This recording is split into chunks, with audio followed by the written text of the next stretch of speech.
Welcome. स्वागत है आप सभी विद्यार्थियों का यूके सिविल ड्रीम्स पर। आप सभी जो लोग इस वीडियो को देख रहे हैं या इस वीडियो तक पहुंचे हैं, इसका साफ मतलब ये है कि आप लोगों ने पिछले 3 पार्ट्स देख लिए हैं। ठीक है, हम लोग इस वीडियो में पढ़ रहे हैं एनसीईआरटी बायोलॉजी का चैप्टर 1 जीवों में जनन। ओके, और ये पार्ट 4 है। आप पार्ट 3 देख चुके होंगे, तभी आप पार्ट 4 पर हैं। अगर आपने नहीं देखे हैं तो आप अपने टॉप राइट पर जाकर आई बटन क्लिक करेंगे तो NCERT biology class 12th video part 1 करके इसमें ऑप्शन आ जाएगा। ठीक है, अगर ऐसा नहीं करते तो सीधा आप प्लेलिस्ट पे जा सकते हैं और वहाँ से प्लेलिस्ट में से वीडियो को छांट सकते हैं। आशा करता हूँ कि आप सबकी समझ में बायोलॉजी अच्छी तरह से आ रही है। और तो चलिए रेडी हो जाइए अगले टॉपिक लैंगिक जनन के लिए। देखिए, पिछले वीडियो के पार्ट 3 में यानी कि पिछले भाग में मैंने लैंगिक जनन के बारे में आपको बेसिक थोड़ा सा समझाया था। ठीक है, जब हम लैंगिक और अलैंगिक दोनों जननों के बारे में देख रहे थे तो उस समय मैंने थोड़ा सा आपको बताया था और यही परिभाषा मैंने उस समय आपको दी थी। तो आशा करता हूँ कि ये परिभाषा आपको याद हो गई होगी। वही परिभाषा यहाँ पर दोबारा से मैंने लिखी हुई है। ठीक है, आपको सिर्फ इतना याद रखना है, बेसिकली परिभाषा तो आप याद करेंगे ही, लेकिन इतना आपको कॉमनली याद रखना है कि लैंगिक जनन विपरीत लिंग वाले नर व मादा जीवों के बीच। ठीक है, ये पॉइंट आप याद रख लीजिए, विपरीत लिंग वाले। ठीक है, नर व मादा, नर व मादा। ठीक है, विपरीत लिंग वाले नर व मादा के बीच जब जनन होगा तो वो लैंगिक जनन होगा। या इसमें एक और चीज़ आती है, विपरीत स्ट्रेन। देखिए, कई फंगस जो होते हैं उनमें स्ट्रेन्स जो होती हैं, आगे को जब आप पढ़ेंगे बड़ी क्लासों में तो वहाँ पर ये देखा जाता है कि कुछ स्ट्रेन्स प्लस होती हैं और कुछ स्ट्रेन्स माइनस होती हैं। ठीक है, तो इस प्लस और माइनस के बीच में भी जनन होता है। तो इसलिए ये भी कहा जाता है कि विपरीत स्ट्रेन, कुछ कवकों में धन और ऋण के बीच में भी जनन होता है। और अदरवाइज आप सीधे सीधे ये देख लीजिए कि नर व मादा, ठीक है, मेल और फीमेल, इनके बीच में जब भी जनन होगा तो ये लैंगिक जनन कहलाएगा। आगे को मैं विस्तार से आपको इसमें, आप ये ना समझिए कि इसमें कई ऐसे शब्द आएंगे बहुत छोटे छोटे जो मैं आपको नहीं समझाऊंगा। एक एक पॉइंट में आपको समझाऊंगा। ठीक है, छोटे से छोटा शब्द जो है, शुक्राणु क्या होता है, युग्मनज यानी कि जायगोट क्या होता है, युग्मक क्या होता है। ठीक है, अगर आपने पिछली क्लासों में अच्छी तरह से नहीं भी पढ़ा हुआ है तो भी आप लोगों को समझ में आएगा। बट जो टॉपिक मैं आपको घर से पढ़ने के लिए दूंगा वो टॉपिक आप घर में पढ़ लीजिएगा, क्योंकि इतना सारा पॉसिबल नहीं है कि मैं कराऊँ, लेकिन मैक्सिमम मैं आपको सारा का सारा यहाँ पर कराऊँगा। तो बात अगर हम करें लैंगिक जनन की, तो लैंगिक जनन में 2 जंतुओं का योगदान होता है। ये परिभाषा आपने पढ़ ली होगी, ये सारी चीज़ें आपने पढ़ ली होंगी। ठीक है, तो ये परिभाषा मुझे समझाने की ज़रूरत नहीं है, थोड़ा सा डेमो मैंने आपको दिया था। अब हम बात करते हैं लैंगिक जनन की मुख्य प्रक्रियाओं की, कि आखिर लैंगिक जनन के भीतर होता क्या है। ठीक है, तो चलिए बढ़ते हैं अगली स्लाइड की ओर। वैसे अगर हम बात करें तो लैंगिक जनन में होती बहुत सारी प्रक्रियाएँ हैं, पर 2 प्रक्रियाएँ तो ऐसी हैं जिनके बिना लैंगिक जनन हो ही नहीं सकता। ठीक है, तो पहले आप अगर उन 2 को समझ लेंगे तो आगे जब मैं विस्तार से और प्रक्रियाएं बताऊंगा आपको तो वो आपकी समझ में अच्छी तरह से आएगा। फिलहाल आप ये ध्यान रखिए कि लैंगिक जनन की 2 प्रक्रियाएं वो कौन सी हैं जो कि होनी ही होनी है लैंगिक जनन में। ठीक है, तो लैंगिक जनन की वो जो 2 प्रक्रियाएं हैं उनमें से पहली प्रक्रिया का नाम है युग्मक जनन। ओके, पहली प्रक्रिया होती है युग्मक जनन, और दूसरी प्रक्रिया जो उसमें होती है उसको बोला जाता है निषेचन। ठीक है, देखिए इन दोनों प्रक्रियाओं के बारे में मैं आपको विस्तार से बताने वाला हूँ। युग्मक जनन जिसे गैमेटोजेनेसिस बोला जाता है, और निषेचन यानी कि फर्टिलाइजेशन। ओके, तो ये 2 प्रक्रियाएं बहुत कॉमन हैं। ठीक है, ये 2 प्रक्रियाएं बहुत कॉमन हैं और इम्पोर्टेंट भी हैं। आगे को बहुत डीपली इसमें और सारी चीज़ें भी जुड़ जाएंगी, लेकिन ये 2 तो आपको याद रखनी ही रखनी है। ठीक है, तो चलिए विस्तार से देख लेते हैं कि युग्मक जनन और निषेचन होता क्या है। देखिए, पहला है युग्मक जनन। युग्मक मैंने आपको बताया था ना कि नर के अंदर नर युग्मक बनेगा, मादा के अंदर मादा युग्मक बनेगा, तो जो वो युग्मक बनेगा उसके बनने की प्रक्रिया ही युग्मक जनन है। देखिए, आपको मैंने पहले क्या बताया कि लैंगिक जनन के लिए नर और मादा चाहिए। नर और मादा के युग्मक जो होते हैं, दोनों के युग्मक आपस में मिलते हैं, तब लैंगिक जनन होता है। तो सबसे पहली बात, लैंगिक जनन कब होगा? जब हमारे पास युग्मक होंगे। और युग्मक हमारे पास कब होंगे? जब युग्मकों का निर्माण होगा, यानी कि जब युग्मक बनेंगे। तो ये युग्मक जनन वही है। युग्मक, गैमीट का मतलब होता है युग्मक, जेनेसिस का मतलब होता है निर्माण। ठीक है, यानी कि युग्मक का निर्माण। ठीक है। अब देखिए परिभाषा आप लोग नोट भी करेंगे, वीडियो पॉज करके परिभाषा को नोट भी कर लेना, और समझा भी रहा हूँ मैं, इसे समझ लीजिए। इस प्रक्रिया में द्विगुणित मात्र कोशिका, डिप्लॉयड मदर सेल, देखिए आप कह रहे होंगे द्विगुणित क्या होता है, अभी मैं इसको जस्ट थोड़ी देर बाद आपको पूरा समझाऊंगा, ठीक है, कि द्विगुणित का मतलब क्या होता है। अभी आप याद कर लीजिए, इस प्रक्रिया में द्विगुणित मात्र कोशिका में अर्धसूत्री कोशिका विभाजन की प्रक्रिया होती है। देखिए क्या याद रखना है आपको, द्विगुणित मात्र कोशिका में अर्धसूत्री कोशिका विभाजन यानी कि मियोसिस होता है, जिसके फलस्वरूप अगुणित नर अथवा मादा युग्मकों का निर्माण होता है, ठीक है। द्विगुणित मात्र कोशिका है, द्विगुणित को हम बोलते हैं 2n, इसमें होगा अर्धसूत्री विभाजन, ठीक है, अर्धसूत्री विभाजन हुआ तो इससे बन गया अगुणित यानी कि n, ठीक है। अभी आप 2n और n ऐसे याद रख लीजिए कि ये द्विगुणित मैंने किया और ये अगुणित किया, अभी समझा रहा हूँ कैसे हुआ, ठीक है। तो युग्मक जनन का मतलब है युग्मकों का निर्माण, जिन युग्मकों के माध्यम से लैंगिक जनन होता है उनका निर्माण ही युग्मक जनन कहलाता है, ठीक है। चलिए बढ़ते हैं आगे। दूसरी प्रक्रिया मैंने आपसे कही निषेचन, ठीक है, यानी कि फर्टिलाइजेशन, ओके। अब देखिए पहले प्रक्रिया में क्या हुआ, युग्मक बने, तो परिभाषा देख लीजिए, जब अलग अलग जनकों से प्राप्त नर व मादा युग्मकों का संलयन होता है। देखिए संलयन शब्द का मतलब है आपस में मिलना, ठीक है। कोई दो चीज़ें अगर आपस में एक साथ टकरा रही हैं या मिल रही हैं तो उसे हम हिंदी में कहते हैं संलयन, इंग्लिश में बोला जाता है फ्यूजन। तो जब अलग अलग जनकों से प्राप्त नर व मादा युग्मक का संलयन हुआ, ये प्रक्रिया निषेचन कहलाती है। अब देखिए याद कीजिए पिछला क्या पढ़ा था, युग्मक का बनना, वही युग्मक जो बनने के बाद अब क्या कर रहे हैं, आपस में संलयन कर रहे हैं, ठीक है। तो आप समझिए अगर युग्मक बनेगा ही नहीं तो संलयन किस चीज़ का होगा, ठीक है। और अगर युग्मक बन गया और उसका संलयन ही नहीं हुआ तो लैंगिक जनन कैसे होगा, इसलिए मैं आपको बोल रहा हूँ कि ये दोनों प्रक्रियाएं, ठीक है, युग्मक जनन यानी कि गैमेटोजेनेसिस और फर्टिलाइजेशन यानी कि निषेचन अति आवश्यक है लैंगिक जनन के लिए, ठीक है। तो इन दोनों के बारे में अभी हम बहुत ही विस्तार से पढ़ने वाले हैं, ठीक है। कुछ देर में इन प्रक्रियाओं को मैं काफ़ी विस्तार से आपको पढ़ाऊंगा और आपको बिल्कुल चिंता नहीं करनी है, आपकी समझ में सारे पॉइंट्स बहुत अच्छी तरह से आ जाएंगे। मैं जानता हूं कि इन दो परिभाषाओं में कुछ शब्द ऐसे आए होंगे जो आपको बिल्कुल समझ में नहीं आ रहे होंगे, ठीक है, तो पहले उनके बारे में हम बात करेंगे। आप ये पॉइंट अपने दिमाग में बैठा लीजिए कि इन दोनों प्रक्रियाओं के बिना लैंगिक जनन की प्रक्रिया पूर्ण होना संभव नहीं।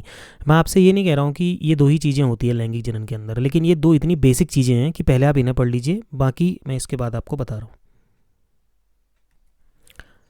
चलिए अब पहले जान लेते हैं कुछ ऐसे शब्द जो आगे भी आते रहेंगे और जिनका क्लियर नॉलेज आपके लिए बहुत ज़्यादा ज़रूरी है, ठीक है, क्योंकि वो आगे को आएंगे वो शब्द बार बार, और अगर आपको उनका नॉलेज नहीं होगा तो आप समझ नहीं पाएंगे चीज़ों को, तो इसलिए कुछ ऐसे शब्दों के बारे में जान लेते हैं। चलिए बात करते हैं कुछ ऐसे पॉइंट्स जो अधिकतर आते ही हैं, जैसे युग्मक, ठीक है। युग्मक, अभी थोड़ी देर पहले आपने युग्मक जनन के बारे में देखा था, तो इस तरह के पॉइंट्स आते रहेंगे कि युग्मक क्या होता है, तो इसको याद भी करना है। युग्मक एक अगुणित कोशिका होती है। देखिए अगुणित का मतलब मैं आपको आगे भी बताऊंगा, अभी भी बता रहा हूँ। अगुणित का मतलब होता है ऐसी कोशिका जिसमें गुणसूत्रों की संख्या आधी होती है, ठीक है, गुणसूत्रों की संख्या आधी यानी कि हाफ होती है। जैसे आपको पता है कि मनुष्य में गुणसूत्रों की संख्या होती है 46, ठीक है, हर जीव के अपने गुणसूत्र होते हैं, हर जीव की प्रजाति में गुणसूत्रों की फिक्स संख्या होती है। तो नॉर्मली जो है मनुष्य में गुणसूत्र 46 होते हैं। 46 एक द्विगुणित संख्या है, क्या है, द्विगुणित संख्या है।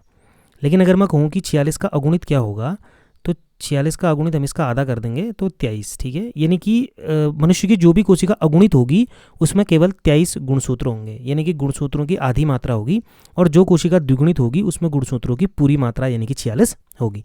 तो बात करें युग्मक की, तो युग्मक एक अगुणित कोशिका होती है, यानी कि इसमें गुणसूत्र की मात्रा कितनी होगी, अगर मनुष्य की हम बात करें तो 23, ठीक है। अब देखिए सब में 23 नहीं होगी, केवल मनुष्य में 23 होगी, क्योंकि मनुष्य के गुणसूत्र 46 है, ठीक है। दूसरी बात, युग्मक होता क्या है, किसी जीव की जनन कोशिका यानी कि रिप्रोडक्टिव सेल है। क्यों कह रहा है रिप्रोडक्टिव सेल, क्योंकि इस कोशिका के द्वारा ही जनन हो रहा है, यानी कि नई संतान का जो उद्भव है वो इस जनन कोशिका से ही होता है, ठीक है। अब देखिए अगर ये युग्मक नर के अंदर होगा तो इसे शुक्राणु कहा जाएगा, ठीक है। सिंपल आप ये समझिए कि अगर नर में इसे नर युग्मक कहा जाता है या नर युग्मक का नाम होता है शुक्राणु, और मादा में इसे मादा युग्मक या अंडा कहा जाएगा। सिंपल है, युग्मक का मतलब एक कोशिका है और कुछ नहीं, आप ये समझिए, ठीक है। बस उसमें गुणसूत्रों की संख्या आधी होती है। आप ये समझो कि आपके शरीर में जितनी भी कोशिकाएं हैं, या मनुष्य में जितनी भी कोशिकाएं होती हैं उनकी मात्रा द्विगुणित होती है, उनमें सब में 46 गुणसूत्र होते हैं। लेकिन जनन अंगों में जो कोशिकाएं बनती हैं या युग्मक जो होते हैं वो अगुणित होते हैं, यानी कि उसमें गुणसूत्र की संख्या आधी होती है। जैसे यहाँ पर लिखा हुआ है ना, शुक्राणु, नर युग्मक और मादा युग्मक अंडा। ठीक है। और क्या लिखा हुआ है, यह एक ऐसी अगुणित कोशिका है जो निषेचन के समय किसी दूसरी अगुणित कोशिका से संलयित होती है। देखिए अभी थोड़ी देर पहले आपने निषेचन के बारे में क्या देखा कि नर और मादा युग्मक जब आपस में मिलते हैं या संलयित होते हैं तो उसे हम निषेचन कहते हैं।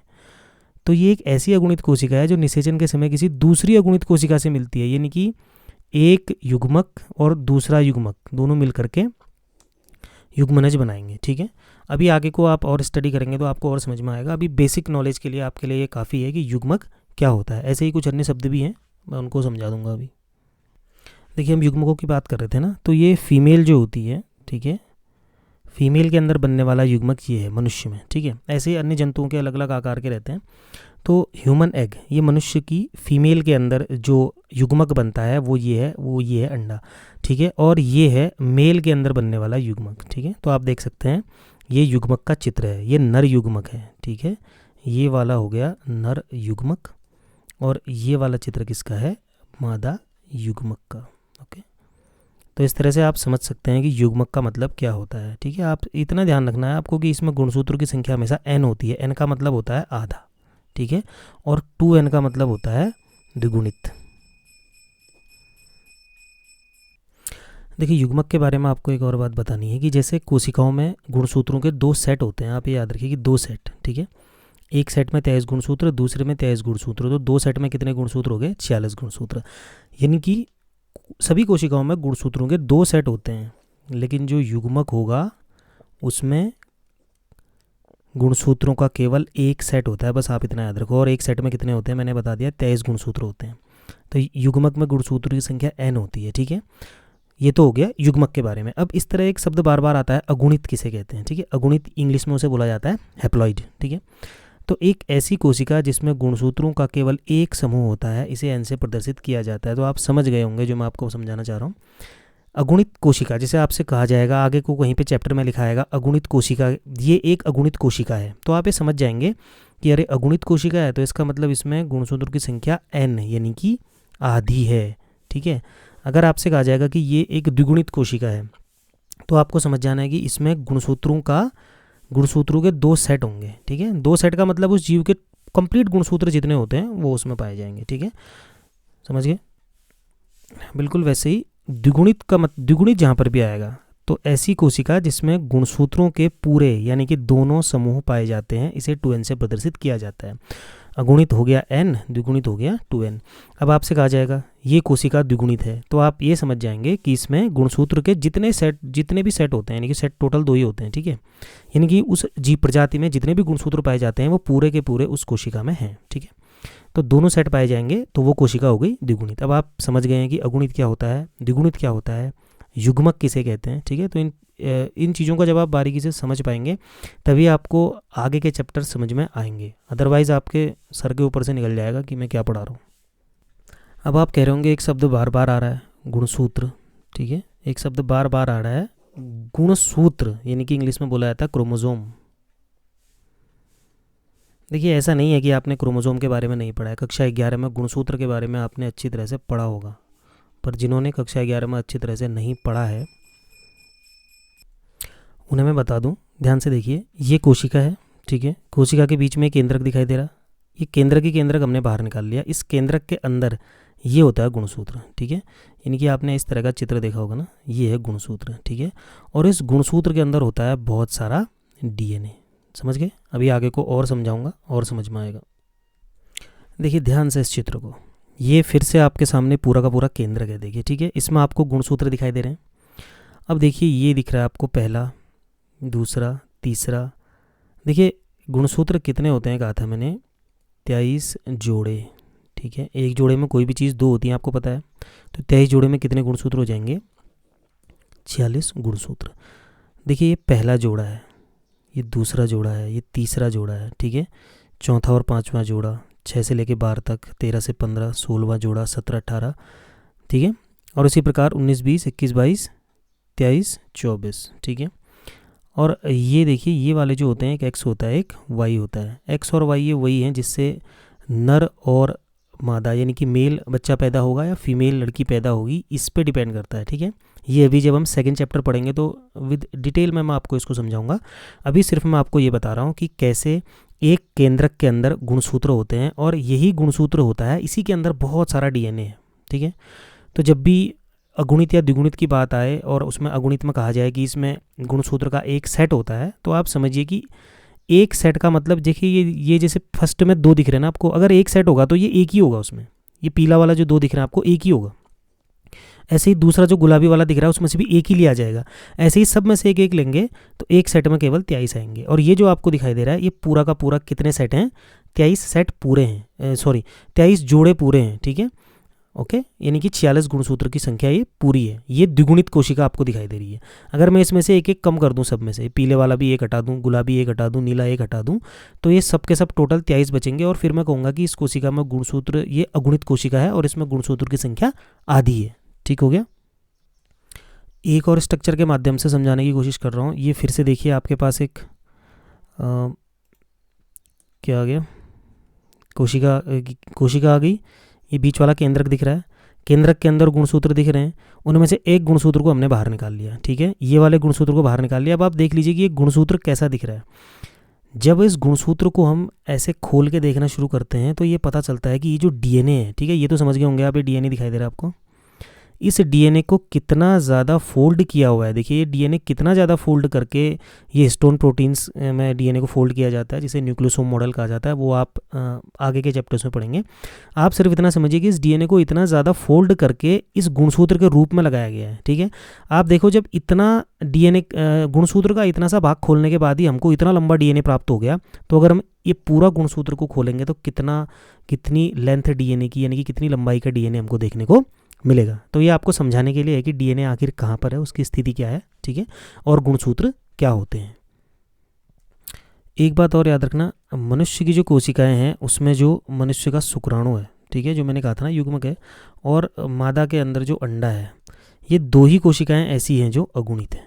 कैसी हैं? अगुणित हैं, यानी कि इनमें गुणसूत्रों का संख्या आधी है, एक ही सेट है।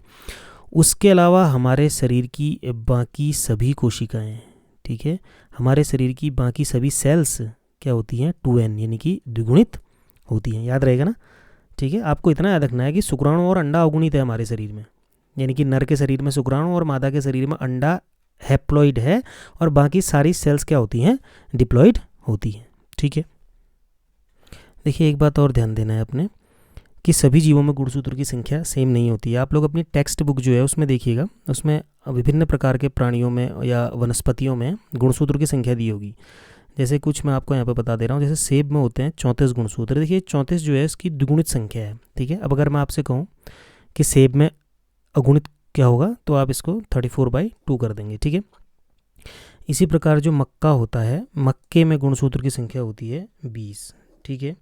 और चूहे की अगर हम बात करें तो उसमें 42 होते हैं, बिल्ली में 38 होते हैं, ठीक है। तो इस तरह से बुक्स में आपको मिल जाएगा। ये आपको मैं समझाने के लिए बता रहा हूँ कि सभी में एक जैसे गुणसूत्र नहीं होते हैं, ठीक है, क्योंकि सभी की रचना एक दूसरे से बिल्कुल भिन्न होती है।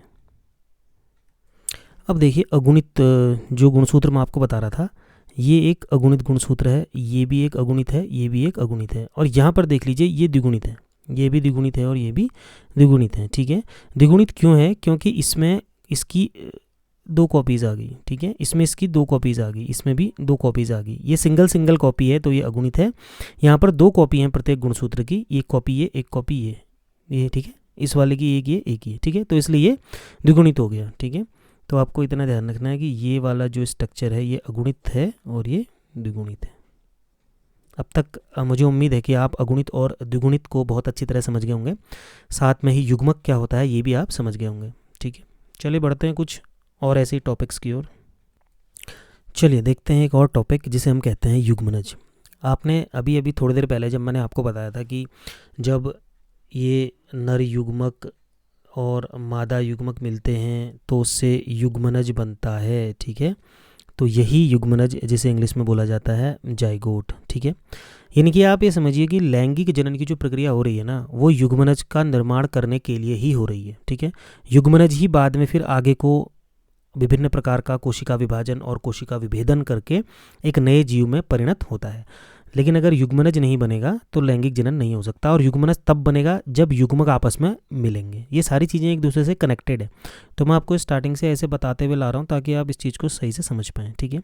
तो युग्मनज शब्द जहाँ पर भी आएगा परिभाषा आई होप कि आप वीडियो पॉज करके इसको नोट कर लेंगे और समझ लेंगे। मैं समझा देता हूँ। देखिए, दो युग्मक कोशिकाएं लैंगिक प्रजनन के द्वारा संयुक्त होकर जिस कोशिका का निर्माण करती है उसे युग्मनज, देखिए उसे युग्मज, आप युग्मज भी कह सकते हैं, युग्मनज भी कह सकते हैं, गैमीट भी कह सकते हैं और जाइगोसाइट भी कह सकते हैं। ठीक है, इतने नाम हैं इसके, युग्मज, युग्मनज, गैमीट या जाइगोसाइट। ठीक है, परिभाषा से आप बिल्कुल समझ गए होंगे कि दो युग्मक कोशिकाएं, कौन सी दो युग्मक कोशिकाएं, एक नर कोशिका प्लस एक मादा कोशिका, मादा का युग्मक। ठीक है, नर युग्मक और मादा युग्मक की बात कर रहा है। ये दो युग्मक लैंगिक प्रजनन के द्वारा संयुक्त होकर, संयुक्त होकर का मतलब क्या हुआ, निषेचन, समझ गए होंगे आप। ठीक है, जब निषेचन करेंगे तो उसके बाद जो कोशिका बनेगी वही क्या है, युग्मनज या जाइगोट है। बहुकोशिकीय प्राणी जो होते हैं उसमें युग्मनज से ही भ्रूण का निर्माण होगा। ठीक है, जाइगोट से भ्रूण का निर्माण होता है जिससे नई संतान बनती है। इतना तो आप समझते ही हैं। ठीक है, भ्रूण शब्द यानी कि एम्ब्रियो जिसे हम कहते हैं, इसके बारे में आपको पता ही है कि भ्रूण से ही क्या होता है, नई संतान का जन्म होता है। ठीक है, भ्रूण से क्या बनेगी, नई संतान बनेगी। तो युग्मनज का मतलब आप समझ गए होंगे कि दो युग्मक कोशिकाएं लैंगिक जनन करेंगी, जब आपस में मिलेंगी, निषेचन करेंगी तो उससे जो भी नई कोशिका बनेगी उसे ही हम युग्मनज या जाइगोट कहते हैं। ठीक है, मैं आपको चित्र के माध्यम से बताता हूँ। देखिए, ये माइक्रोस्कोप से देखा गया एक जाइगोट का चित्र है। ठीक है, जाइगोट यानी कि मैंने ये भी क्या बताया, युग्मनज। ठीक है, यानी कि जो निषेचन के बाद बनता है। और इसमें कितने गुणसूत्र होते हैं, 2n, यानी कि मैं इसको कैसी कोशिका कह सकता हूँ, द्विगुणित कोशिका कह सकता हूँ ना, द्विगुणित यानी कि डिप्लॉइड कह सकता हूँ। इसीलिए कह सकता हूँ क्योंकि ये देखिए सिंपल आप समझो ना, युग्मक जो है, नर युग्मक जो है उसमें 23 गुणसूत्र हैं, मादा युग्मक में भी 23 हैं, 23 और 23 मिलेगा 46। अब आपको पता है जहाँ आधी संख्या होती है उसको n कहते हैं, युग्मक n था, ये नर युग्मक हो गया, मादा युग्मक भी n था, उसमें भी 23। अब ये जब 46 वाला बन गया तो इसमें तो पूरे गुणसूत्र है ना, तो इसको आप 2n कहोगे। और आपको पता है 2n जो होता है वो क्या होता है, द्विगुणित होता है। यानी कि युग्मनज जो होता है, जाइगोट क्या होता है, अपने आप में एक द्विगुणित कोशिका होती है। देखिए, ये है एग, यानी कि एग किस में होता है आपको पता है ना, मादा में, यानी कि फीमेल में। ये क्या है, युग्मक है, क्या है, युग्मक है, मादा युग्मक है। ये क्या आया, नर। ठीक है, यानी कि मेल, ये नर का युग्मक है ना। इसका स्ट्रक्चर मैंने बताया था, क्या बोलते हैं इसको, शुक्राणु, क्या बोलते हैं, शुक्राणु। तो आप देखिए, ये मादा युग्मक धन नर युग्मक, यानी कि इसमें गुणसूत्र की संख्या n, इसमें भी गुणसूत्र की संख्या n। और ये क्या बन गया, ये क्या हुआ, जब ये दोनों आपस में जुड़े तो ये वाली प्रक्रिया क्या कहलाएगी, निषेचन। ठीक है ना, यानी कि फर्टिलाइजेशन। ठीक है, ये फर्टिलाइजेशन हुआ और ये देखिए इसके फलस्वरूप क्या बन गया, जाइगोट। अभी बताया था जाइगोट को क्या बोलते हैं हिंदी में, युग्मनज। और युग्मनज में गुणसूत्रों की संख्या कितनी हो जाएगी, 2n। ओके, कितनी हो जाएगी, 2n। ठीक है, तो यही है लैंगिक जनन। युग्मक, युग्मक धन युग्मक बराबर युग्मनज, मादा युग्मक नर युग्मक। ये मादा युग्मक का चित्र है, ये नर युग्मक का चित्र है। जब ये दोनों मिलते हैं तो उसको निषेचन कहते हैं, उसके बाद जो बनता है उसको युग्मनज कहते हैं। ठीक है, चित्र के माध्यम से मैंने आपको समझा दिया। चलिए आगे बढ़ते हैं। अब भी समझ में नहीं आया तो एक और चित्र के माध्यम से समझो। ये मादा है, मादा के शरीर में अंडा बना, 23 गुणसूत्र हैं इसके अंदर। ठीक है, ये नर है, नर के शरीर के अंदर शुक्राणु बने, इसमें भी 23 गुणसूत्र होते हैं। ठीक है, ये दोनों जब आपस में मिलते हैं तो उसको फर्टिलाइजेशन यानी कि निषेचन कहते हैं। ठीक है, मैंने आपको बता दिया था, निषेचन कहते हैं। निषेचन से क्या बनता है, युग्मनज बनता है। देखिए कितने गुणसूत्र हैं टोटल, 46। यहाँ कितने थे, 23। यहाँ कितने थे, 23। 23 और 23 मिलेंगे तो कोई भी बता देगा कितने होंगे, 46। ठीक है, अब आप बताइए मुझे, इस कोशिका को मैं अगुणित कहूँगा या नहीं कहूँगा, बिल्कुल कहूँगा, क्योंकि इसमें गुणसूत्र आधे हैं, क्योंकि पूरे गुणसूत्र 46 होते हैं, तो ये n हो गया। ऐसे ही इसमें भी कितने, 23 है, इसमें n। क्या मैं इसे n कहूँगा, नहीं, इसे मैं n नहीं कह सकता, क्योंकि इसमें गुणसूत्र 46 हैं, यानी कि पूरे हैं, तो मैं इसे क्या कहूँगा, 2n। और यही गुणसूत्र आप ध्यान से देखिए बाद में भ्रूण में बदल जा रहा है, और इस भ्रूण से फिर नई संतान का जन्म होता है, आपको अच्छी तरह से पता है। चलिए बढ़ते हैं आगे।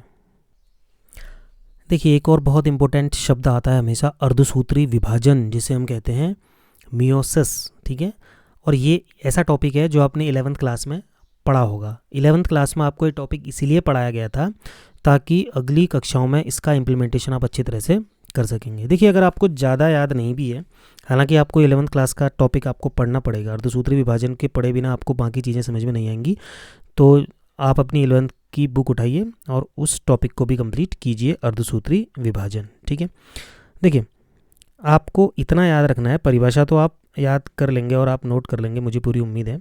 आपको इतना याद रखना है, अर्धसूत्री विभाजन का काम है गुणसूत्रों की संख्या को आधा कर देना। बस आप इतना याद रखेंगे तो आपको समझ में आ जाएगा। ठीक है, केवल अर्धसूत्री विभाजन ही एक ऐसी प्रक्रिया है जो गुणसूत्रों की संख्या को आधा कर देता है। फॉर एग्जाम्पल ये 2n है, यानी कि ये एक कोशिका है। ठीक है, 2n एक ऐसी कोशिका है, तो आप समझ जाएंगे ना इसमें गुणसूत्र कितने होंगे। इसमें पूरे गुणसूत्र हैं। ये किसी भी जीव की कोशिका हो, अगर मैंने इसमें 2n लिख दिया तो इसका मतलब क्या है कि इसमें गुणसूत्र पूरे हैं।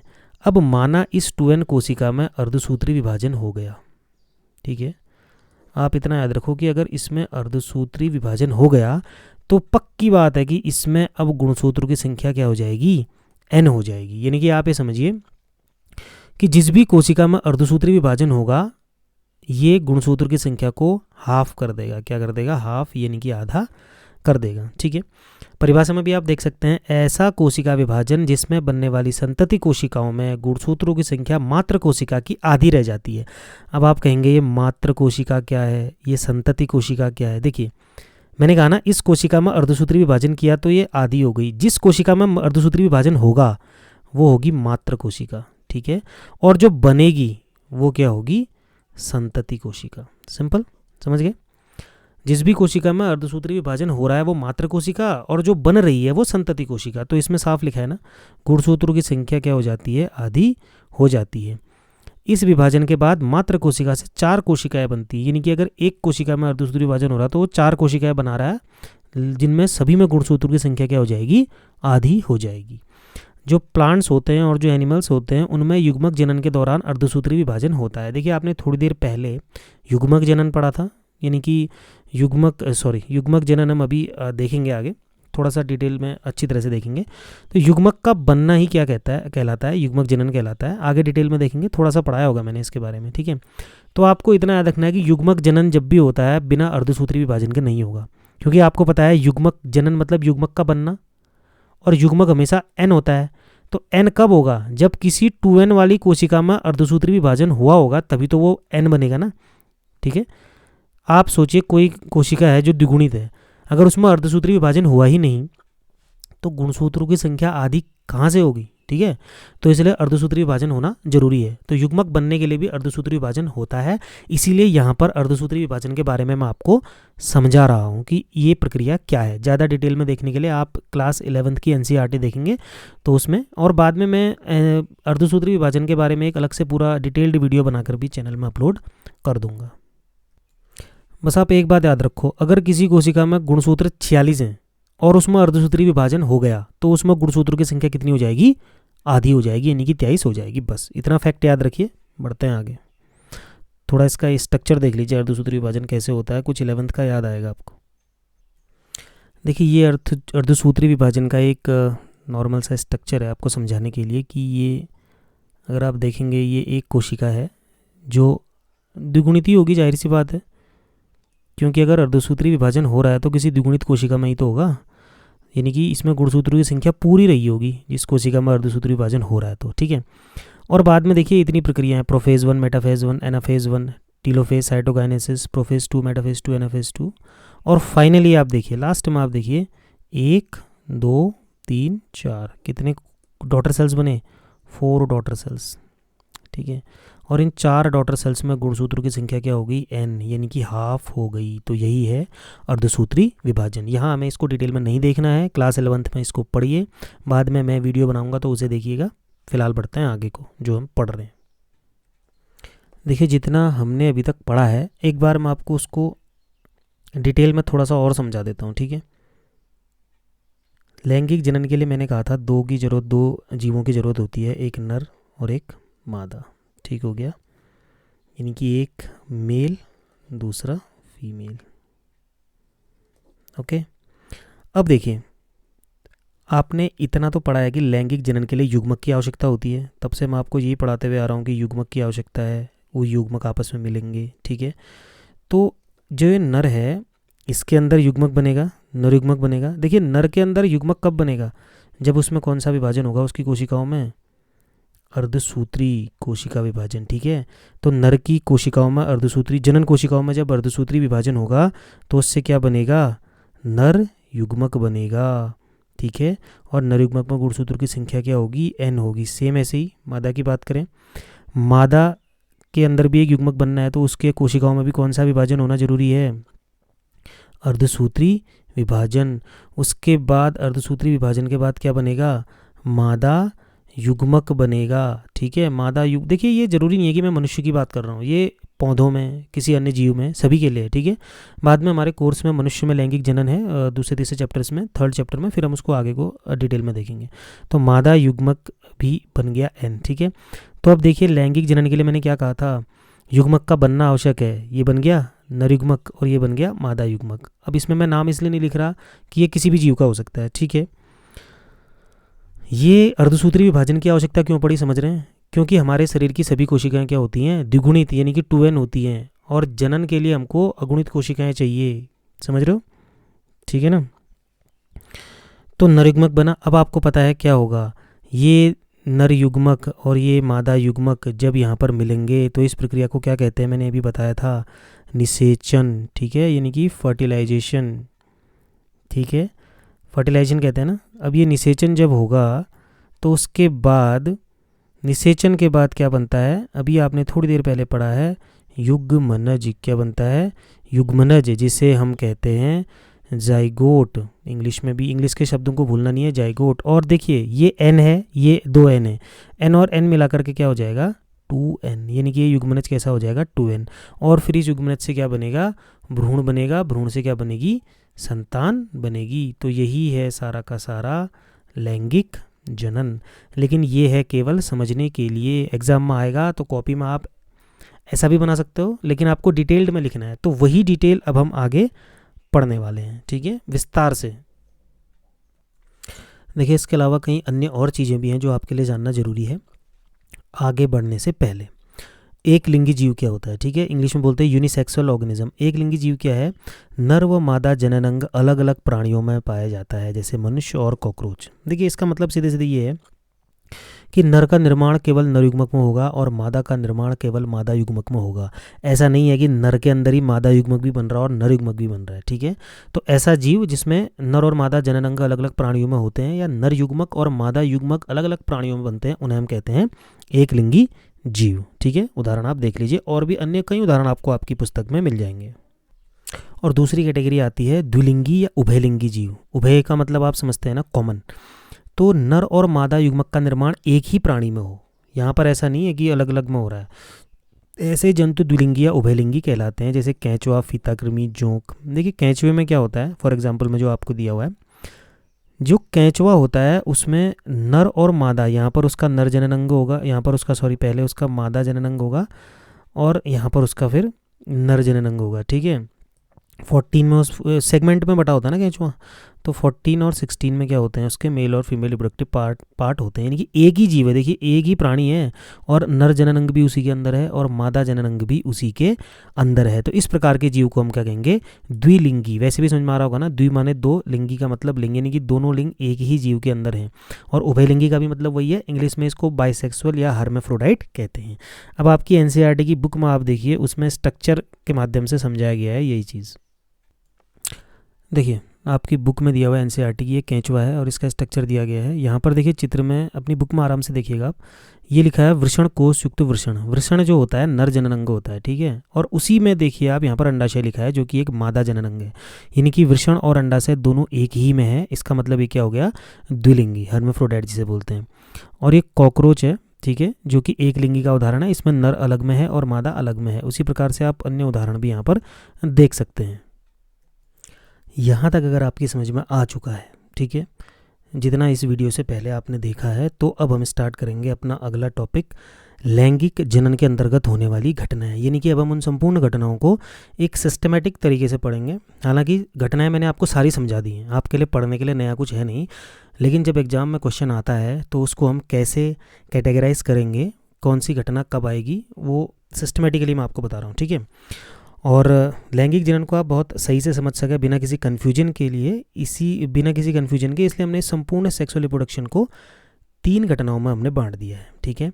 यानी कि लैंगिक जनन में 3 घटनाएं होती हैं। पहला, निषेचन से पूर्व घटनाएं, प्री फर्टिलाइजेशन स्टेज। अब आप थोड़ा सा माइंड यूज़ कीजिए, अपना दिमाग लगाइए कि निषेचन से पहले क्या होता था। निषेचन से पहले क्या होगा, खुद सोचिए कि निषेचन से पहले कुछ तो तैयारी करनी पड़ेगी लैंगिक जनन के लिए। यानी कि जो जीव है उसके शरीर में क्या ऐसा तैयार होगा जिससे कि लैंगिक जनन होता है, तो वो सारी चीज़ें निषेचन पूर्व घटनाएं में आ जाएंगी, ठीक है। उसके बाद दूसरे हेडिंग आती है निषेचन, ठीक है। निषेचन सही है, फर्टिलाइजेशन आपने पढ़ा है कि निषेचन में क्या होता है, ठीक है। और तीसरे नंबर पर आएगा निषेचन पश्च घटनाएं, पोस्ट फर्टिलाइजेशन स्टेज, यानी कि निषेचन के बाद, जब निषेचन हो जाएगा उसके बाद क्या होगा। तो ये 3 टॉपिक जो हैं इनको हमने पढ़ना है। और आप जाहिर सी बात है समझ रहे होंगे कि निषेचन पूर्व में क्या होगा, निषेचन क्या होता है आपको पता है, और निषेचन पश्च घटनाएं। इसे एक सिस्टमेटिक तरीके से पढ़ने का एक माध्यम है, ठीक है, ठीक है ना। आपको अभी अभी समझाया गया है कि निषेचन मतलब युग्मकों का मिलना, लेकिन उसके लिए युग्मक का बनना भी तो ज़रूरी है। मतलब निषेचन में युग्मक तब मिलेंगे जब बने होंगे ना।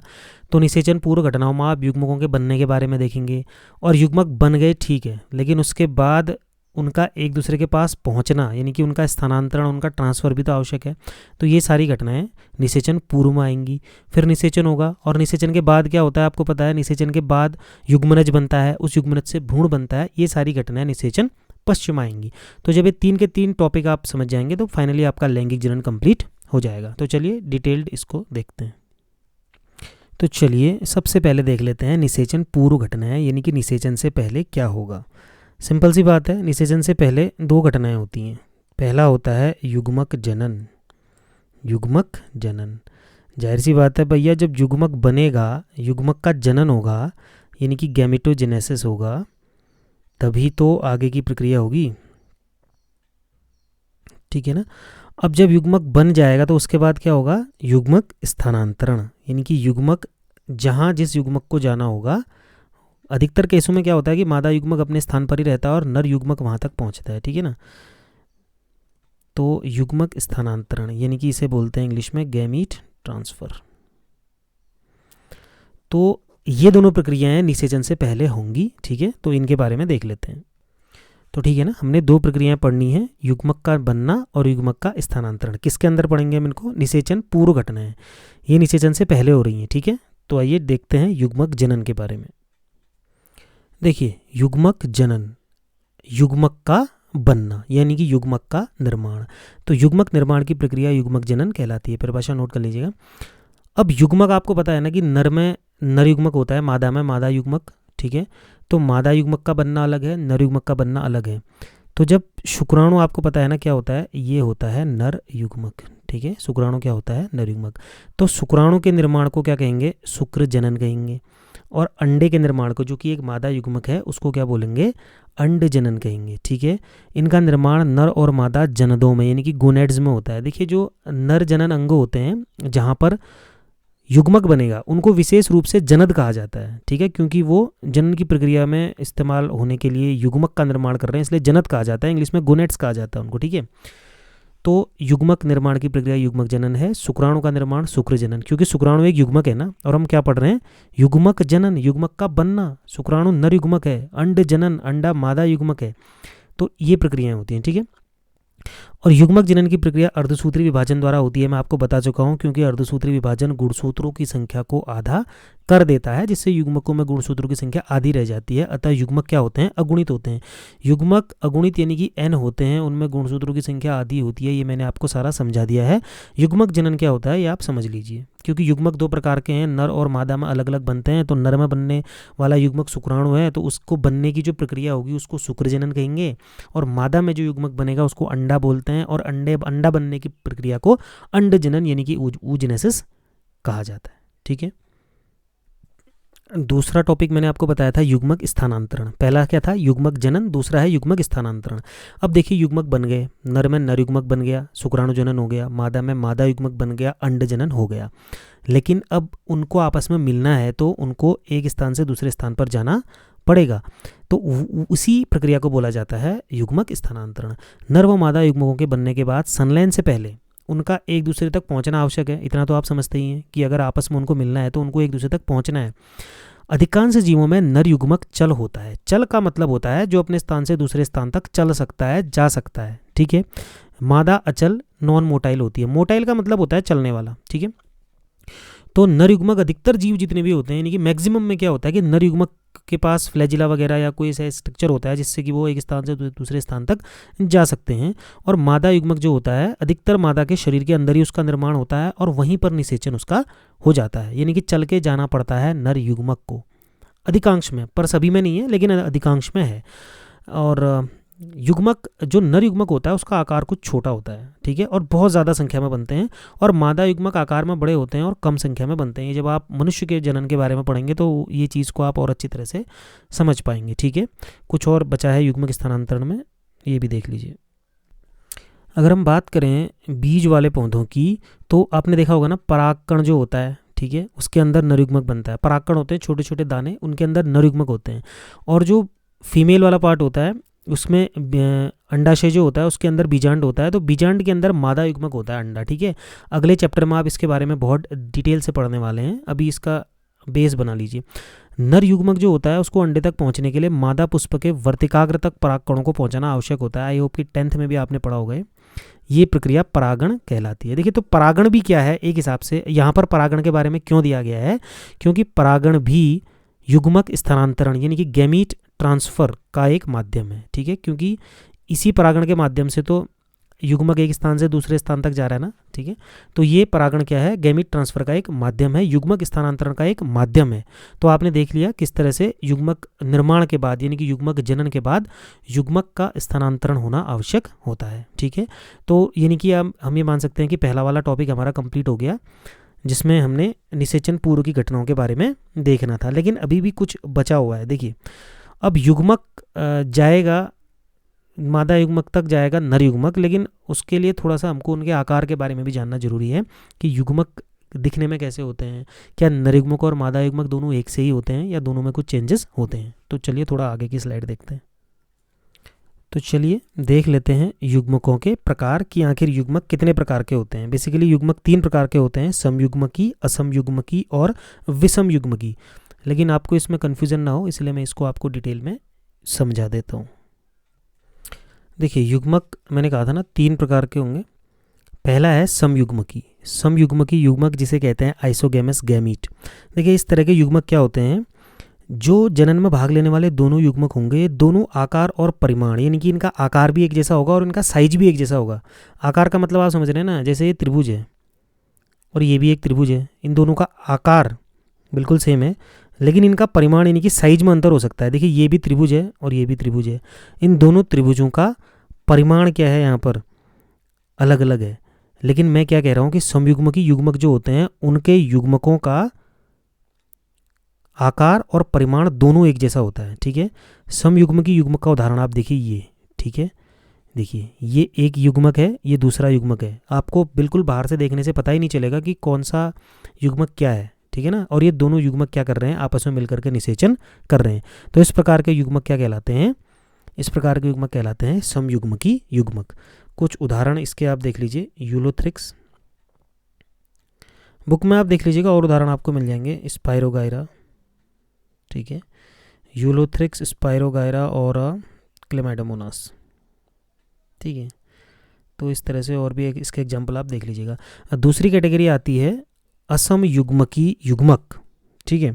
इसमें क्या होगा, बाहर का आकार तो दिखने में एकदम समान होगा लेकिन परिमाण इसका भिन्न होगा। आप देख लीजिए, आप इसका उदाहरण असमयुग्मकी युग्मक का उदाहरण ये देखिए, दिखने में आकार बिल्कुल सेम है। जैसे मैंने आपको त्रिभुज वाला उदाहरण दिया ना, ये भी त्रिभुज है, ये भी त्रिभुज है, लेकिन ये बड़ा त्रिभुज है, छोटा है। सेम ऐसे ही ये जो है युग्मक का आकार बिल्कुल एक जैसा है, डिजाइन सेम है, लेकिन इनका साइज क्या है, देखिए ये वाला बड़ा है और ये वाला छोटा है। तो इस प्रकार के जब भी युग्मक होंगे उसे हम कहेंगे असमयुग्मकी युग्मक, एनाइसोगैमस गैमीट, ठीक है।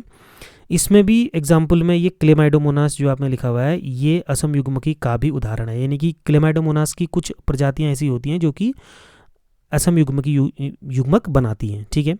उसके बाद लास्ट इसकी थर्ड कैटेगरी आती है विषम युग्मकी युग्मक, जिसे हम कहते हैं ऊगैमस गैमीट, ठीक है। विषम युग्मकी युग्मक वही है जो मनुष्य में होता है। सेम एग्जाम्पल आप देखिए, ठीक है। यहाँ पर क्या है, जनन में भाग लेने वाले जो युग्मक होंगे संरचना भी और क्रियात्मक रूप से भी बिल्कुल भिन्न होंगे। ना तो वो दिखने में ही एक जैसे होंगे, ना उनके काम एक जैसे होंगे। यहाँ पर देखिए, आप देख सकते हैं ये फीमेल का एग है, अंडा है, यानी कि ये मादा युग्मक है, और ये नर का नर युग्मक है। ठीक है, इससे पहले भी मैंने आपको दिखाया था कि मादा युग्मक का आकार ऐसा होता है और नर युग्मक जो होता है इस तरह से, शुक्राणु जो होता है इस तरह का उसका आकार रहता है। ठीक है, तो आप देख लीजिए कहीं से इनके आकार में कोई समानता नहीं है। ठीक है, तो ये इस तरह के जो भी युग्मक होंगे वो विषम युग्मकी युग्मक कहलाएंगे। ठीक है, तो मनुष्यों में इस तरह का पाया जाता है। और बाकी अपनी बुक्स में आप देखेंगे, टेक्स्ट बुक में तो बहुत सारे और एग्जाम्पल आपको मिल जाएंगे, वहाँ से आप एग्जाम्पल कलेक्ट कर लीजिएगा। देखिए, अभी तक आपने क्या क्या देख लिया। निषेचन पूर्व घटनाएं आपने पढ़ ली।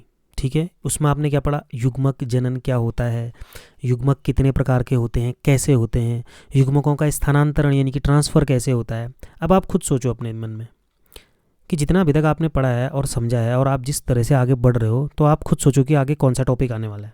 ठीक है, बिल्कुल। अब हम कौन सा टॉपिक पढ़ने वाले हैं, निषेचन यानी कि फर्टिलाइजेशन के बारे में पढ़ने वाले हैं। और मैंने आपको लैंगिक जनन की 3 घटनाओं के बारे में बोला था ना, निषेचन पूर्व घटनाएं, निषेचन और निषेचन पश्च घटनाएं। तो आपने निषेचन पूर्व घटनाएं कंप्लीट कर ली हैं। अब दूसरी घटना निषेचन है। ठीक है, और उसके बाद निषेचन के बाद जो होता है वो निषेचन पश्चिम आएगा। ठीक है, तो अब बारी है निषेचन को पढ़ने की। निषेचन से पहले जो भी होना था वो आपने अच्छी तरह से समझ लिया। उतने ही ध्यान से अब आप इस टॉपिक को भी देखेंगे, इतने ध्यान से आपने अभी तक पिछले टॉपिक्स को देखा है। ठीक है, तो अब बात करते हैं निषेचन के बारे में। हालांकि निषेचन क्या है आप लोग अच्छी तरह से समझ चुके हैं, फिर भी इसके साथ भी हम लोग देखते हैं। देखिए, परिभाषा की बात करूं मैं अगर निषेचन की, तो नर तथा मादा युग्मक के संलयन को निषेचन कहा जाता है। बिल्कुल आप समझते हैं। इसके परिणाम स्वरूप द्विगुणित युग्मनज बनता है। परिभाषा में कोई शक नहीं है, आप लोगों को अच्छी तरह से पता है ये सब। ठीक है, थोड़ा और डिटेल में देख लेते हैं। ठीक है, ये जो निषेचन की प्रक्रिया है ये 2 प्रकार से हो सकती है। अब इतना तो आपको अभी तक मालूम था कि निषेचन क्या है। परिभाषा भी आपको याद हो गई होगी कि नर तथा मादा युग्मक का जो संलयन होता है उसे ही हम निषेचन कहते हैं, और इसके परिणाम स्वरूप एक द्विगुणित यानी कि 2n वाला जायगोट बनता है। ठीक है, अब एक क्रिया 2 प्रकार से होती है, उसे देख लीजिए। 2 प्रकार से होती है, एक होता है बाह्य निषेचन, एक होता है अंतः निषेचन यानी कि external fertilisation and internal fertilisation. तो पहले देखते हैं बाह्य निषेचन। थोड़ा सा अपना दिमाग यूज़ करेंगे तो आपको समझ में आ जाएगा कि बाह्य निषेचन का मतलब क्या है। देखिए, बाह्य निषेचन वाली प्रक्रिया सामान्यतः जलीय जीवों में होती है। ठीक है, इसका मतलब ये नहीं कि सभी जलीय जीवों में होती है, सामान्यतः जलीय जीवों में ज़्यादा होती है। ठीक है ना, इस क्रिया में क्या होगा, नर और मादा दोनों अपने अपने युग्मकों को पानी में छोड़ देते हैं। अब नर ने अपने शरीर के अंदर जो युग्मक बनाया और मादा ने अपने शरीर के अंदर जो युग्मक बनाया, ये क्या करेंगे, वो दोनों के दोनों अपने युग्मकों को पानी में छोड़ देंगे। तो निषेचन अपने आप ही कहाँ हो जाएगा, पानी के अंदर हो जाएगा। अब निषेचन पानी के अंदर हो रहा है यानी कि मादा के शरीर से बाहर हो रहा है ना। नॉर्मली तो निषेचन मादा के शरीर में होता है, यहाँ निषेचन मादा के शरीर से बाहर हो रहा है, पानी में हो रहा है, इसलिए इसको क्या नाम दे दिया, बाह्य निषेचन। एक्सटर्नल यानी कि बाहर, निषेचन की प्रक्रिया कहाँ हो रही है, शरीर से बाहर, यहाँ कहाँ हो रही है, पानी में हो रही है, इसलिए इसको क्या बोल दिया, बाह्य निषेचन। अर्थात निषेचन मादा के शरीर के बाहर होता है। मेढक में ऐसा होता है और बोनीफिश जो होती है उसमें ऐसा होता है, और कई अन्य उदाहरण आपको इसमें मिल जाएंगे। दूसरी घटना है अंतः निषेचन। दूसरी घटना कौन सी है, अंतः निषेचन। अंतः का मतलब आप समझते हैं अंदर, इंटरनल, भीतर। ठीक है ना, तो इस क्रिया में निषेचन मादा के शरीर में हो रहा है, मादा के शरीर के अंदर हो रहा है। इन जीवों में अंडा मादा के शरीर में बनता है, जैसे मनुष्य में भी यही होता है। ठीक है, अंडा कहाँ बन रहा है, मादा के शरीर के अंदर बनता है। देखिए, बनता तो बाह्य निषेचन वालों में भी शरीर के अंदर ही है, लेकिन वो क्या करते हैं, उसको शरीर से बाहर निकाल के छोड़ देते हैं इसमें। लेकिन अंतः निषेचन में क्या होगा, मादा के शरीर में जो अंडा बनेगा वो उसके शरीर के अंदर ही रहेगा, और नर युग्मक जो चल होता है यानी कि नर युग्मक के अंदर वो पावर होती है मोटाइल रहने की, यानी कि वो एक स्थान से दूसरे स्थान तक जा सकता है, तो वो अंडे तक पहुंचता है। ठीक है, आप इसमें देखिए, ये अंडा है और ये नर युग्मक है, तो अंडा तो अपनी जगह पर ही रहेगा, नर युग्मक चल करके आएगा। ठीक है ना, अंडे तक। तो ऐसा निषेचन अंतः निषेचन होगा, और वो अंडे तक पहुंचेगा, मादा के शरीर के भीतर ही निषेचन होता है। स्तनधारी यानी कि मैमल्स, इसमें मनुष्य भी आता है, पक्षी, सरीसृप, जलीय कवक और कुछ अधिकांश पौधों में अंतः निषेचन की घटना होती है। और आप देख लीजिए, अंतः निषेचन आपने देखा होगा कि जो पौधे होते हैं ना, तो उसमें पिछली कक्षा में आपने देखा था एंजियोस्पर्म्स यानी कि जो पौधे हैं, तो उसमें 10th क्लास में भी आपने पढ़ा होगा कि जो परागकोश होता है उसके अंदर पराग कण बनते हैं, पराग कण वर्तिकाग्र तक पहुंचते हैं, वहां से एक पराग नलिका निकलती है, फिर वो पराग नलिका अंडाशय तक जाती है, उस पराग नलिका के अंदर से 2 नरयुग्मक निकल के उसके अंदर जाते हैं और एक दोहरा निषेचन करते हैं। ठीक है, तो वो भी अंतःनिषेचन में आता है जो पौधे के अंदर होता है। अब ऐसा नहीं कि सभी पौधों में फिर अंतःनिषेचन होगा, आपने देखा है लैंगिक जनन भी होता है, कई अन्य प्रकार की घटनाएं होती रहती हैं। तो ये निषेचन में आप समझ गए कि 2 प्रकार का निषेचन है, एक अंतःनिषेचन, एक बाह्य निषेचन।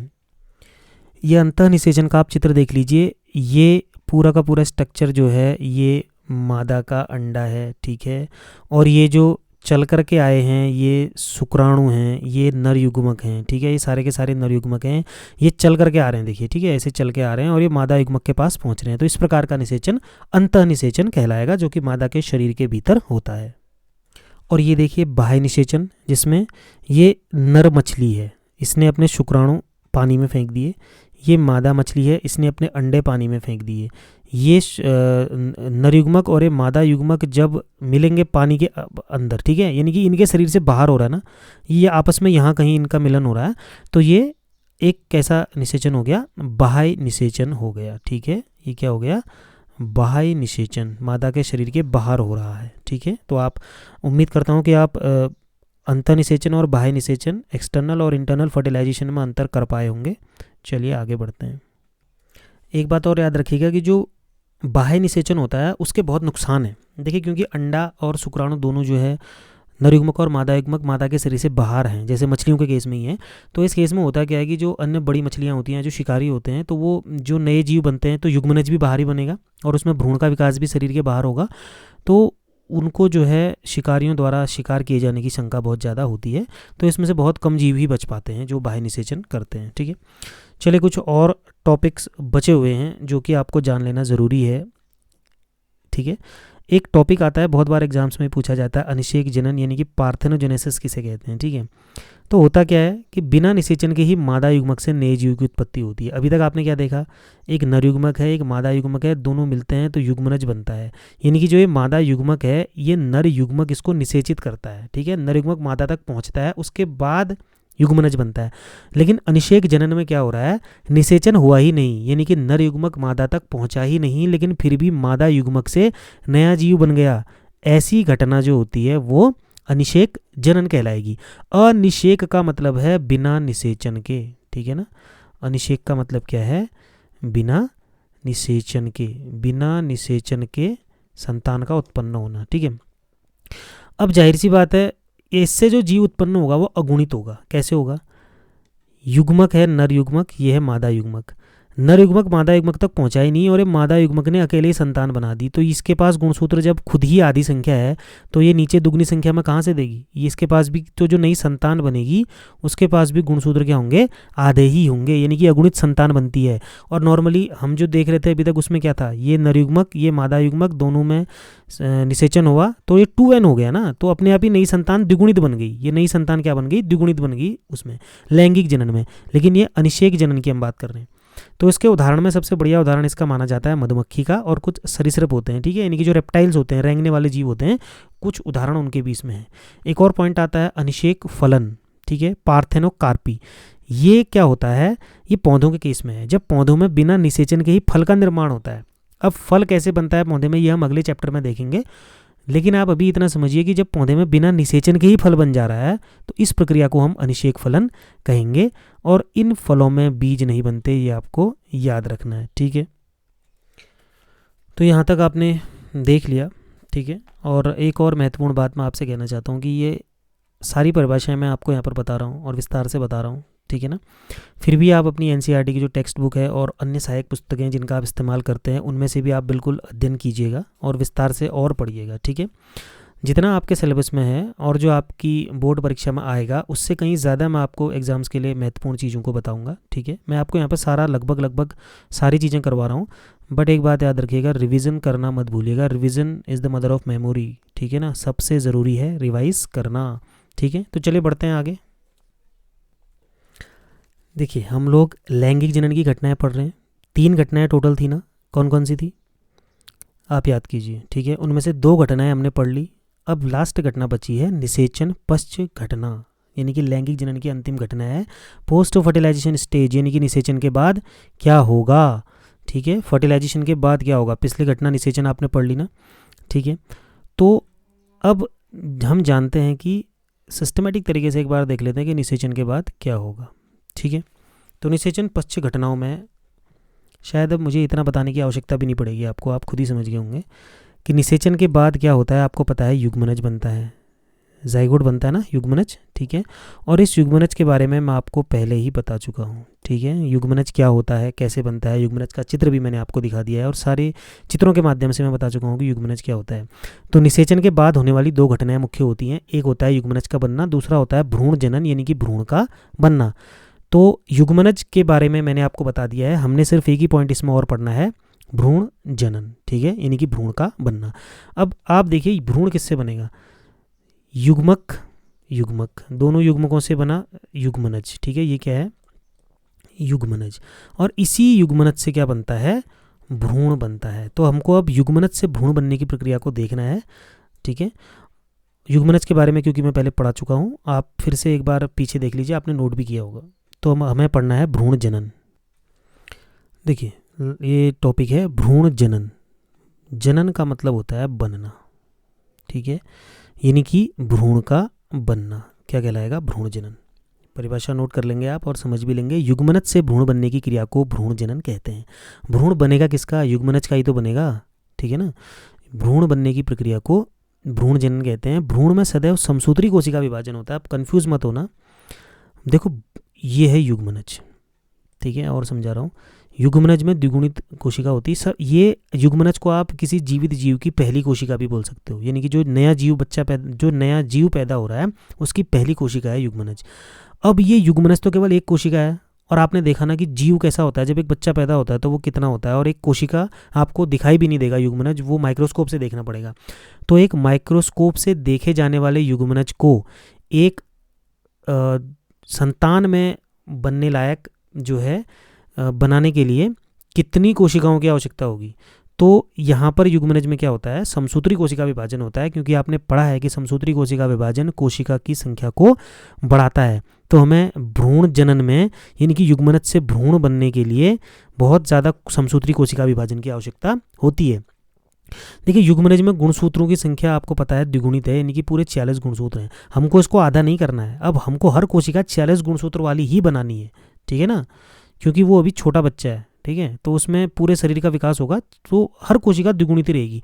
वैसे भी मैंने आपको बताया है कि जनन कोशिकाओं के अलावा संपूर्ण शरीर की सभी कोशिकाएं द्विगुणित होती हैं, ठीक है। अब आपने देखा भ्रूण में सदैव समसूत्री कोशिका विभाजन होगा, उसके बाद कोशिका विभेदन की प्रक्रिया होती है। तो दो चीज़ें हैं, एक तो है कोशिका विभाजन, एक है कोशिका विभेदन, सेल डिफरेंशिएशन। कोशिका विभाजन का मतलब है एक कोशिका से 2, 2 से 4, ठीक है ना, 16, 64 ऐसे बढ़ते रहेंगे आगे को। और सेल डिफरेंशिएशन का मतलब क्या है कि देखिए अब एक नया जीव बन रहा है तो उसमें आँखें भी बनेंगी, उसके बाल बनेंगे, उसके हाथ पाँव, ठीक है, सारी चीज़ें बनेंगी ना। तो ये सारी चीज़ें बनने को ही कोशिका विभेदन यानी कि सेल डिफरेंशिएशन कहते हैं। यानी कि शरीर, अब जो वो कोशिकाएं हैं वो ऊतकों में निर्भर, वो ऊतकों पर मतलब उन कोशिकाओं का ऊतक बनने लगेगा। हर कोशिका मिक्स होकर के ऊतक बनाएगी, यानी कि बहुत सारी कोशिकाएं कहेंगी कि हम इस पार्ट का निर्माण करेंगे, कुछ कोशिकाएं एक विशेष अंग का निर्माण करेंगी, कुछ कोशिकाएं दूसरे अंग का निर्माण करेंगी। इस प्रकार से पूरे शरीर में अलग अलग प्रकार के अंगों का निर्माण धीरे धीरे होने लगेगा। सभी कोशिकाएं एक जैसी नहीं होंगी। आपने अभी भी देखिए आपके शरीर में तंत्रिका कोशिका अलग होती है, रक्त की कोशिकाएं अलग होती हैं, हर कोशिका एक दूसरे से क्या होती है, अलग होती है। ये सब किस वजह से हुआ, कोशिका विभेदन की वजह से हुआ। तो ये था भ्रूण जनन, ठीक है, एक चित्र के माध्यम से समझ लीजिए। देखिए ये वो युग्मनज है, ठीक है। युग्मनज कहाँ से आया ये मत कहिएगा आप, क्योंकि इतना पढ़ा दिया है कि युग्मनज का आपको पता है कैसे आया, ठीक है। ये युग्मनज है जिसमें द्विगुणित होता है, डिप्लॉयड होता है, ठीक है। अब युग्मनज से भ्रूण बनाना है ना, हम भ्रूण जनन के बारे में पढ़ रहे हैं। तो ये युग्मनज पहले दिन इसकी एक युग्मनज से 2 कोशिकाएं बन जाएंगी, दूसरे दिन 4 कोशिकाएं बन जाएंगी, तीसरे दिन ये जो स्ट्रक्चर बनेगा इतनी सारी कोशिकाओं का उसे हम बोलेंगे मोरूला, ठीक है। फिर इसमें कुछ चेंज आएंगे, फिर इसमें सिस्ट बनेगा, फिर इसमें ब्लास्टोसिस्ट बनेगा। ऐसे ही धीरे धीरे ये लास्ट में किस में विकसित हो जाएगा, भ्रूण में, और भ्रूण से क्या बन जाएगी, संतान बन जाएगी। यही प्रक्रिया क्या कहलाती है, भ्रूण जनन कहलाती है। पहले चैप्टर में आपको ये चीज़ें बेसिक में समझनी है, ठीक है। बाद में हम जिस भी जीव के केस में इसको पढ़ेंगे वहाँ पर उसको और डिटेल में आपको बताया जाएगा, ठीक है। यानी कि आप ये समझिए कि इसका पूरा फुल डिटेल जो है आगे के चैप्टर्स में आएगा। कोशिका विभेदन क्या होता है ये भी मैंने आपको बता दिया, ऊतक बनने की प्रक्रिया। देखिए चैप्टर 4 में सारी चीज़ें नहीं आ पा रही हैं, कुछ टॉपिक्स और बचे हैं, जैसे कि अंड प्रजक, सजीव प्रजक, इस तरह की कुछ चीज़ें और हैं जो मैं लास्ट पार्ट इसका आएगा पार्ट 5, ठीक है। बहुत जल्दी मैं इसका पार्ट 5 लेकर के आऊँगा। उसमें कुछ और चीज़ें ओविपेरस वीविपेरस ये आपको बताना है, तथा और जो भी इम्पोर्टेंट इस चैप्टर से अभी तक छूटा है, ठीक है, वो सारे पॉइंट्स को मैं इस चैप्टर के पार्ट 5 में लेकर के आऊँगा। और उसी पार्ट में हम क्वेश्चंस पर भी बात करेंगे कि जो क्वेश्चंस हैं, ठीक है, मैक्सिमम क्वेश्चंस तो आपके इन डेफिनेशन से ही कंप्लीट हो जाएंगे। उसके अलावा जो क्वेश्चंस और बचेंगे जिनके आंसर्स आपको इसमें नहीं मिले होंगे वो क्वेश्चंस मैं आपको उसमें करवा दूंगा, ठीक है। तो आप लोग शुरू से रिवीजन करते रहें, क्योंकि पार्ट 5 में हम लोग क्वेश्चंस भी करने वाले हैं, बहुत सारे क्वेश्चंस करेंगे, ठीक है। तो जितना अभी तक पढ़ाया है, क्योंकि ये बहुत लेंदी वीडियो बनाया है तो इसको पूरा का पूरा बहुत कई बार आपको देखना पड़ेगा, ठीक है। तो मिलते हैं बहुत जल्द। Till then take care.